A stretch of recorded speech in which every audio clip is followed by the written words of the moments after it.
So it is in the best interest of America to eventually take over and colonize both Canada and Mexico. Yes. So we'll call a national draft in order to ensure the manpower to fight this war. I mean, it's a kind of genocide, right, against Canadians, people whose ancestors built the country. But you wonder what the purpose. It's as though it's almost a controlled demolition of Western civilization, right? The Anglosphere, Western Europe. It seems as though these nations are being destroyed. Purpose not Islamic man, because we're afraid of their loyalty, which means that you have a situation where, local men like British, French, German men are being sent to die. You ever wonder why Canada, literally sitting on more natural resources than almost any country on Earth, is somehow getting poorer while its government imports millions of people the population never asked for? Or why Europe is drafting its own men to go die in Ukraine while explicitly exempting immigrant populations from the same draft because they're worried about their loyalty? Yeah, that's not a conspiracy theory. That's what's actually happening right now. And this conversation between Tucker and Professor Jiang gets into something way bigger than just immigration policy or geopolitics. This is about the deliberate, coordinated dismantling of entire nations, all at the same time, using the same playbook. And the scariest part? Nobody in power will tell you who's actually making these decisions. Because Keir Starmer isn't running Britain. Macron isn't running France. And if you think Trudeau is calling the shots in Canada, I got a bridge to sell you. So buckle up. This gets dark. Let's get into it. What happens to North America, United States, and I do want to include Mexico and Canada. We don't think a lot about those countries, but they're both massive land masses and they have big populations and they're our neighbors. And so if the world is reorienting, I think you need to think in terms of continents rather than just nation states. What does that look like in 3 or 4 years? Right. So from a geopolitical perspective, if America is forced to retreat back into the Western Hemisphere, it needs to worry about resources. And so it is in the best interest of America to eventually take over and colonize both Canada and Mexico. Yes. Mexico for its labor supply, Canada for its resources. Canada's probably the wealthiest country in the world. I know. And so from a geopolitical perspective, if the world is retreating into self-sufficiency, if there's mercantilism, if there's trade barriers, then America has absolutely no choice but to ensure its own supply networks. And that means eventually taking over Greenland, Canada, Mexico, Latin America, Cuba, Venezuela.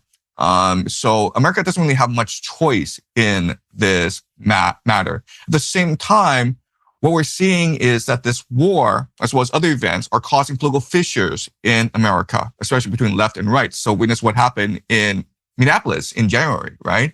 And so we can expect that as this war continues, and there's a strong possibility that Donald Trump will call a national draft in order to ensure the manpower to fight this war, then you will have rioting in the streets, you have massive violence, in which case the National Guard is deployed. There's a plan to deploy the National Guard to all major American cities by April. And so, unfortunately, America is probably going to suffer many years of sectarian violence. Not a full-fledged civil war, but maybe something along the lines of the Troubles in Ireland. I'm not sure if you've seen this terrible movie called One Battle After Another. It's just a terrible movie, by the way, but it gives you insight into what a civil war might look like, where you have these insurgent groups fighting against the state. So yeah. But you expect the United States to hang together as a coherent nation state? Listen, Tucker, the United States is the greatest nation in the world. The people are open, generous, entrepreneurial, energetic. The resources of America are infinite. America is a continental fortress so that it's protected by 2 oceans. America doesn't have a peer competitor in North America and South America. And so, America, regardless of what happens, America will still come out doing pretty well just because of the pure energy and creativity of its people. So you mentioned Canada. Most Americans don't even know the capital of Canada. Canada does not appear on their radar, doesn't figure in their thoughts. But you described it as probably, quote, probably the richest country in the world. I think that's objectively true. And yet Canada is not a rich country. In fact, it's getting poorer. Its life expectancy is declining. Its GDP is declining.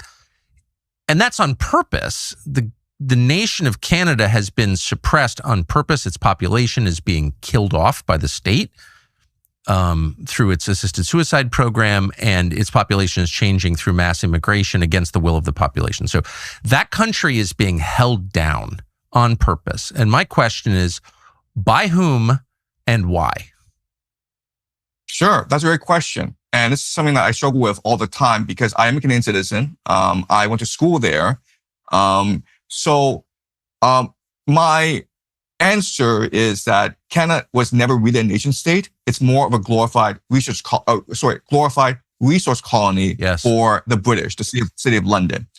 And the reality is now that the British are under a lot of strain, the city of London is under a lot of financial pressure. It sees places like Australia, New Zealand, and Canada. And what do you do if you have financial issues? Well, you do corporate restructuring, right? Okay, so let's pause right there for a second, because that exchange is absolutely wild. Tucker just said the quiet part out loud. It's a kind of genocide. And Jiang didn't push back. He didn't say, well, that's a strong word, or let's not go that far. He basically said, yeah, if it's not corporate restructuring to exploit Canada's resources, then I don't know what the hell the strategy is. Because it makes zero sense from a national interest perspective. And here's the thing. This isn't just happening in Canada. It's Australia. It's New Zealand. It's Britain. It's Germany. It's France. All at the same time. All using the exact same playbook. Mass immigration. Suppression of the native population. Destruction of housing affordability. Collapsing life expectancy in some cases. Assisted suicide programs, which Canada has, by the way, and they're expanding it to include people who are just poor or depressed, not terminal, just inconvenient to the state. So let me ask you this, and I want you to drop a comment on this.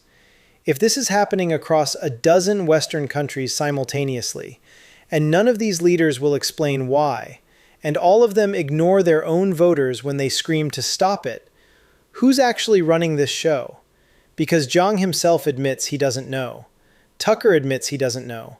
These are smart guys who study power, and they're like, yeah, we see the instruments, Trudeau, Starmer, Macron, but they're not in charge.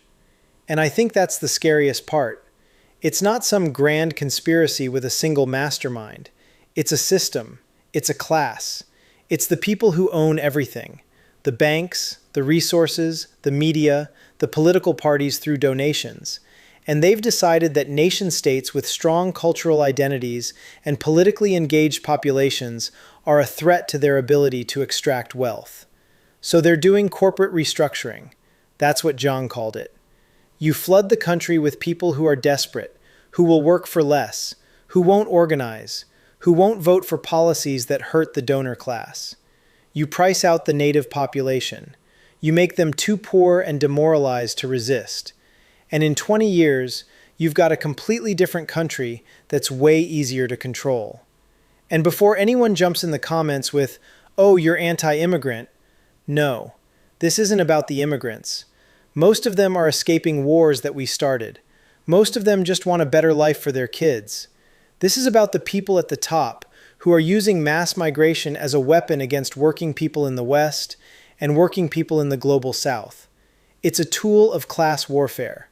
Follow the money. Who benefits when housing prices explode? Landlords, real estate developers, investment firms like BlackRock that are buying up entire neighborhoods. Who benefits when wages are suppressed? Corporations.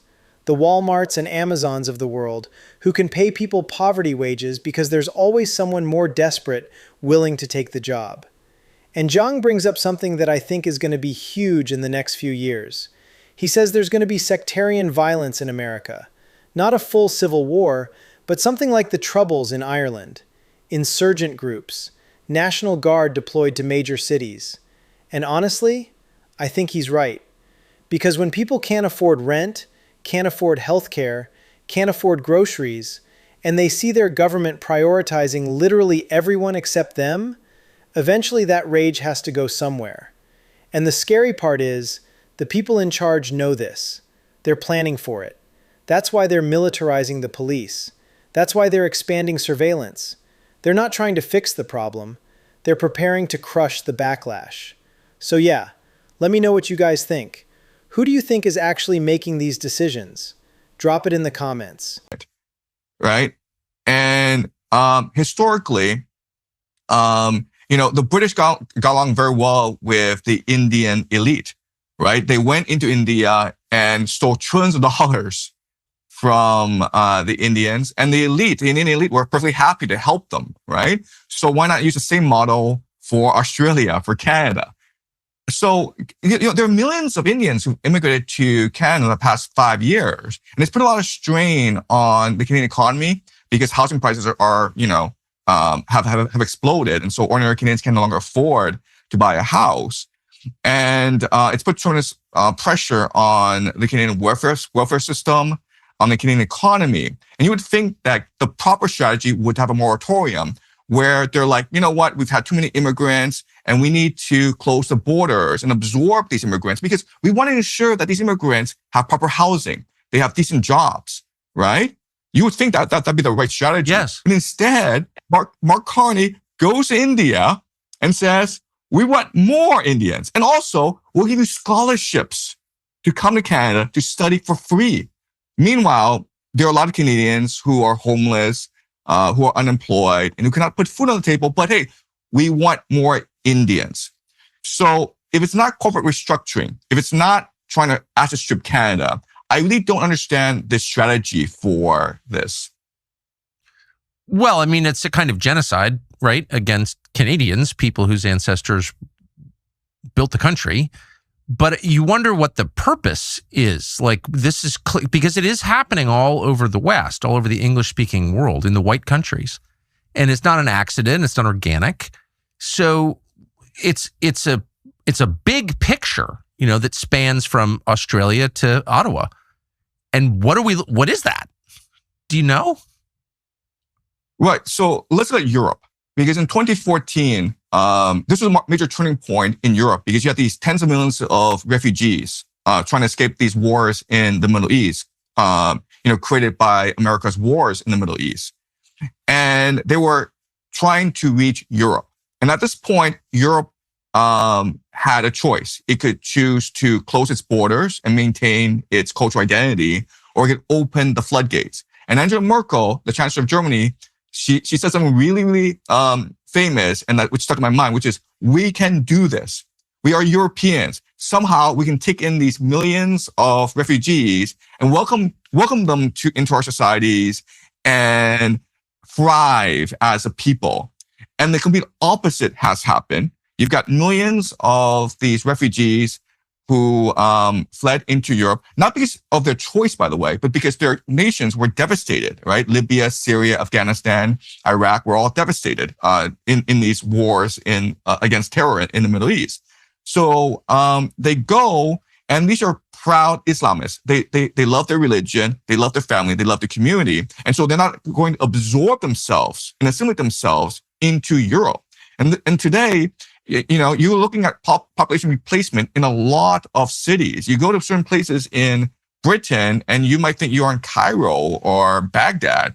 And this has caused tremendous conflict throughout Europe. I would not be surprised if 2 to 4 years time, you have civil war break out, insurgencies break out in places like Britain and France. So the question is, why is this happening throughout the world at the same time? Exactly. Why is it that these different nations, whether they're European, whether they're Canadian or Australian, why are they adopting the same policies? Not just in terms of COVID, right? But also in terms of immigration. And so that's one of the great questions that we have to ask about the world we live in today. It seems as though it's almost a controlled demolition of Western civilization, right? The Anglosphere, Western Europe. It seems as though these nations are being destroyed purposely. For what end? I don't know. But I would just say there's a certain pattern that has emerged, and the result can only end up in the controlled demolition of these societies. I don't even think that's up for debate. I mean, of course, just look at the bottom line numbers. Of course, the white populations are being killed on purpose. And the question is why? And I don't have the faintest idea. And I know there's a lot of speculation as to who's doing it. I'll just say bluntly, I don't know. I mean, I know who the instruments are, of course, but Keir Starmer's not in charge of Great Britain. Macron isn't in charge of France. I'm not sure how many leaders really do have control of their countries. I don't know how many countries actually have sovereignty. I really don't know the answer. I'm sorry, what? Germany is planning to draft its own native population to go die in the trenches of Ukraine, but they're explicitly exempting immigrant populations because they don't trust their loyalty? And nobody in the German government sees the problem with that statement? Like, think about what that implies. You're admitting that you've imported millions of people who you don't believe have allegiance to your country, and your solution is to send your own people to die while the immigrants stay home. That is insane. That is genuinely one of the most insane policy positions I've ever heard. And it's not just Germany. Britain and France are talking about the same thing, sending their own men to fight Russia in a war that, as Jiang correctly points out, was lost 2 years ago.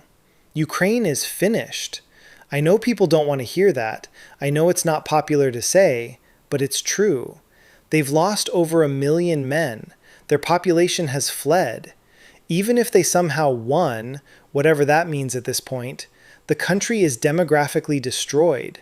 There's no recovering from that. And rather than admit that and negotiate a ceasefire, NATO wants to throw European men into the meat grinder to keep the war going. Why? Who benefits from that? The military-industrial complex benefits. The defense contractors making billions off artillery shells and drones. The financial institutions that are going to make a killing rebuilding Ukraine, with Ukrainian taxpayers footing the bill, of course. The energy companies that want to keep Russia economically isolated so they can control European energy markets. Follow the money. It always comes back to the money. And here's the really dark part that Jiang touches on. This is a controlled demolition.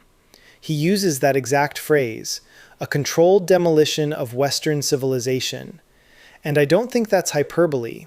When you look at the pattern, deliberate economic decline, mass immigration that the population never voted for, refusal to assimilate new populations, and now drafting native men to die overseas while immigrant populations are exempt, what conclusion are you supposed to draw? This isn't incompetence. Incompetence doesn't happen in 12 countries at once using the same playbook. And Jiang brings up the fall of Rome, which I think is the perfect comparison. Rome didn't fall because of a single invasion. It fell because it couldn't assimilate the massive influx of people flooding its borders. It fell because the Roman identity got diluted to the point where nobody knew what Rome even stood for anymore. It fell because the elites were more concerned with their own wealth and power than the survival of the civilization. Sound familiar? And look, I know some people watching this are going to say, "Oh, you're being dramatic. It's not that bad." But dude, we're talking about European countries drafting men to fight in Ukraine while exempting other populations. We're talking about Canada, one of the richest countries on Earth in terms of natural resources, deliberately impoverishing its own people while its leaders fly to India to beg for more immigrants. We're talking about Britain, where Keir Starmer is prosecuting people for Facebook posts while actual violent crime goes unpunished. This is not normal. This is not sustainable. And the worst part? Jiang admits he doesn't know who's behind it. Tucker admits he doesn't know. These are people who spend their entire lives studying power, and they can't tell you who's actually running the show. That should terrify you. Because if the people who pay the most attention can't figure it out, how is the average person supposed to hold anyone accountable?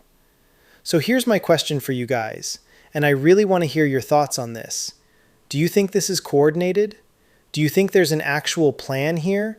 Or is this just what happens when globalized capital runs out of new markets to exploit and turns inward on its own populations? Let me know in the comments. Something is going on. Is there any precedent for this in history? Have you ever seen anything like this as a historian? Right. So you look at what's happening in Ukraine, where the war is lost. It was lost 2 years ago. The Ukrainians have lost over 1 million fighting men. A lot of their people have fled overseas. No matter what happens in this war, Ukraine is finished as a nation state. It is no longer viable as a nation state. And rather than admit defeat and come to a ceasefire with Putin, what the Europeans are doing is they're saying that we're going to draft our men and have them fight in the trenches of Ukraine, which would be suicide because the Russians dominate the battlefield with their drones and artillery and trenches in Ukraine. So it's almost like a suicide mission. But not only that, but the Germans have said that, okay, we can only draft German men, but not Islamic men because we're afraid of their loyalty, which means that you have a situation where, local men like British, French, German men are being sent to die in the trenches of Ukraine. And, back at home, you have these immigrant population that have not assimilated into your culture. So it's a really weird strategy. And I don't know who comes up with these with this sort of stuff. And look, there's no historical precedent for this. There just isn't. I mean, there's been incidents of mass immigration. You could go back to the fall of the Roman Empire and how these hordes of immigrants flooded the Romans. And it's almost impossible to assimilate so many people. Eventually, there's going to be a cultural takeover. Eventually, with so many people who are insistent on maintaining their cultural identity, eventually, because they have more children than you, eventually they're going to overwhelm your cultural identity. So let's talk about what just happened here. You just watched one of the most clear-eyed, brutally honest conversations about what's happening to the West that I've ever seen. No sugarcoating, no both sides have a point, just two guys looking at the same data and arriving at the same conclusion. This is a controlled demolition. And here's what makes this so important. Professor Jiang is not some right-wing rage merchant. He's not selling you apocalypse prepper kits or gold coins. He's a historian and geopolitical analyst who's genuinely trying to understand why every Western government is pursuing policies that are objectively destroying their own countries. And his answer, the honest answer, is, I don't know who's doing this, but it's clearly being done.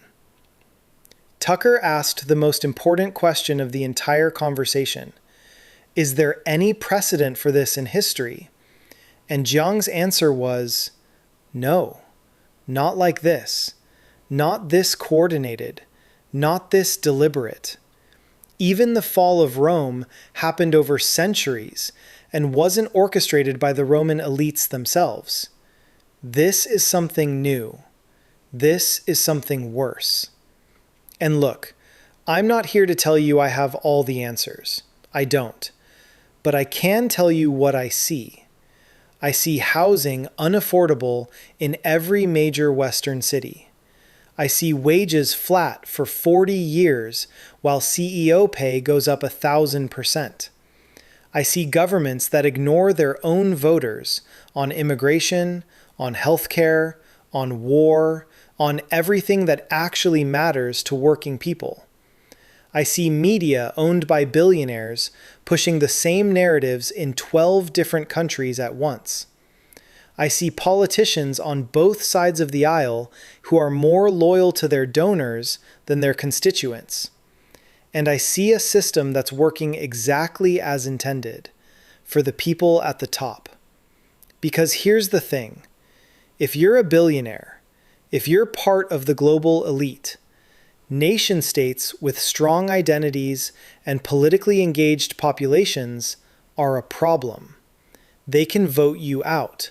They can regulate you. They can tax you. They can hold you accountable. But if you can dilute that identity, if you can make people so desperate and divided that they're fighting each other instead of looking up at you, then you're untouchable. That's the game, and it's working. So what do we do about it? Honestly, I think the first step is just seeing it clearly. Stop pretending this is normal. Stop pretending this is incompetence. Stop pretending that voting for the other corporate-funded party is going to fix it. This is a class war, and only one side is fighting it. And until working people in America, in Canada, in Britain, in Germany, in Australia, until we all realize we have way more in common with each other than we do with the people strip mining our countries for profit, nothing changes. If this video pissed you off, good. Share it. Send it to someone who needs to see it. Drop your thoughts in the comments. I read them, and I want to know what you guys think is really going on here. And if you're not subscribed, do that too. Because this is what we do here at MB. We follow the money, we call out the grift, and we don't pretend that everything's fine when it's clearly not. Stay sharp. I'll see you in the next one.